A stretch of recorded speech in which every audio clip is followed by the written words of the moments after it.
Hello, my name is Marcus. I'm the compiler of a collection of therapy quotes entitled Psychoanalytic Self-Awareness Quotes. This is TQ11, therapy quote number 11.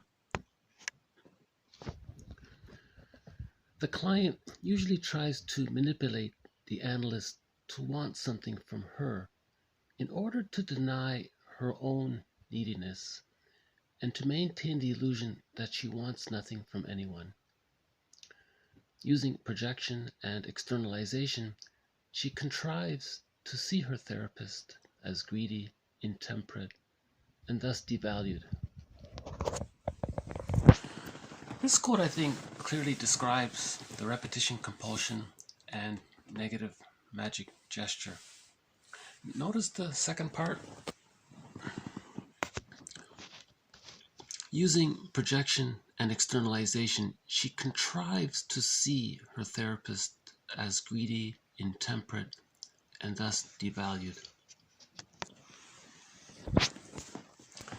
So she contrives, okay, so there's sort of maybe a provocative behavior or being passive aggressive. So she's trying to provoke the other person to show their vulnerable side, and then what she does is after they do show their vulnerable side, or they become emotional or needy or something, she then devalues them. And that's the negative magic gesture. And the repetition compulsion. She's repeating what happened to her to others by trying to communicate that's what happened to her. So the inference from this quote is that she has an avoidant attachment style. In the first part of the quote, notice the first part. The client usually tries to manipulate the analyst to want something from her in order to deny her own neediness and to maintain the illusion that she wants nothing from anyone. Okay, so that kind of implies the avoidant attachment style, that she doesn't need anything from anybody. She's avoiding intimacy or close contacts. She may be successful at work and all that, but when it comes to intimate relationships, I'm assuming that she would rather keep that to herself very much. But over time, maybe she feels lonely and wants to address the issue of why she's afraid of close relationships. And so she self-activates. She says, okay, I'm going to go see a therapist and heal and understand myself. And the therapist is saying in the quote that what she does is she's provocative. And then when the therapist shows emotions, she then puts them down. So it implies that that's what happened to her. And that's the negative magic gesture. It's a tough quote, I feel. I feel like, Karen Horney would call this person a hard-boiled, hard-boiled. Because, in friendships, there's a tendency to make I statements. Hey, when that happened, I felt such and such. I value our friendship, and I value the connection that we have. And can you tell me what's going on? Like, you were 30 minutes late. Are you expressing some anger at me by this passive aggressive? Remember, passive aggressiveness is often shown through lateness. So in one example, if a person's being late, they might be using passive aggression to express their anger. So in the I statement, the person might say, hey, so we were going to meet at 3 here. It's now 3:30. No call, no message. You show up. You don't acknowledge anything that you showed up late. I'm feeling a little uneasy about this. I value our friendship. I'm wondering if maybe you're being late because you're angry at me or something. So there might be a kind of it's messy, like when friends make I statements, it does get kind of messy because it's easy to it's easy to make an I statement and come across as it being a criticism, as it being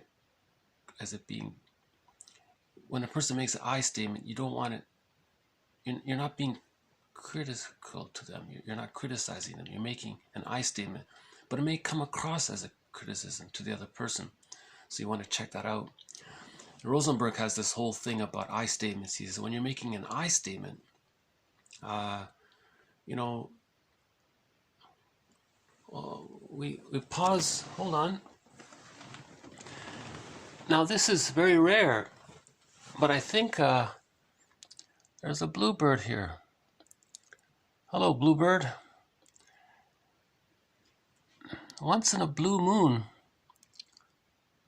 the bluebird of happiness appears. And looks like I don't see him right now. Anyways, isn't there a song about the bluebird of happiness?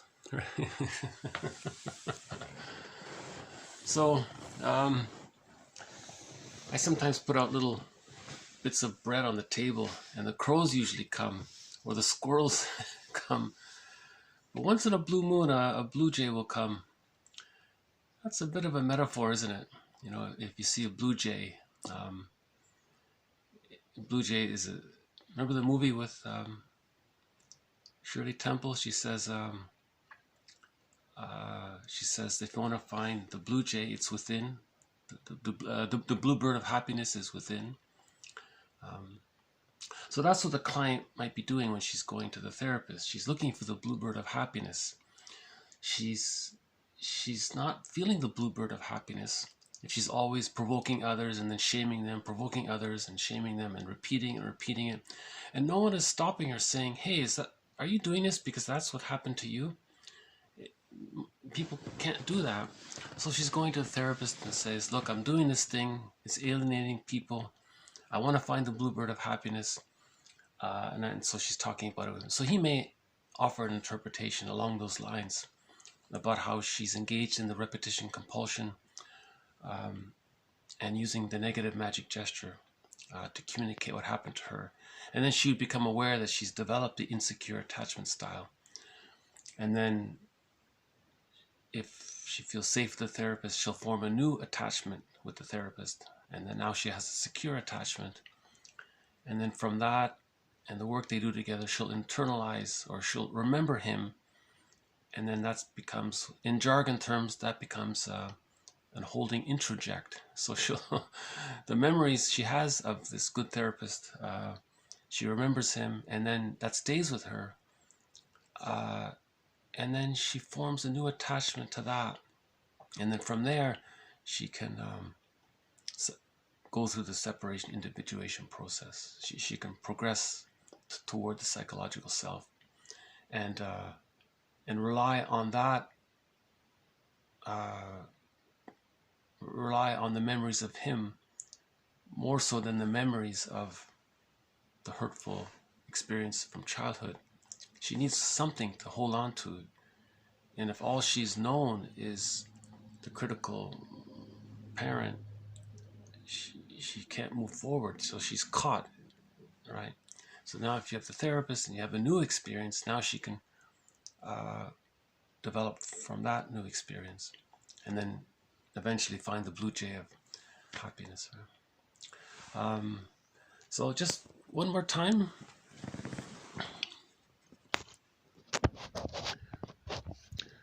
The client usually tries to manipulate the analyst to want something from her in order to deny her own neediness and to maintain the illusion that she wants nothing from anyone. Using projective identification and externalization, she contrives to see her therapist as greedy, intemperate, and thus devalued. Yeah, so that might be the gray bird, right? And then after doing the work, she'll find the blue bird.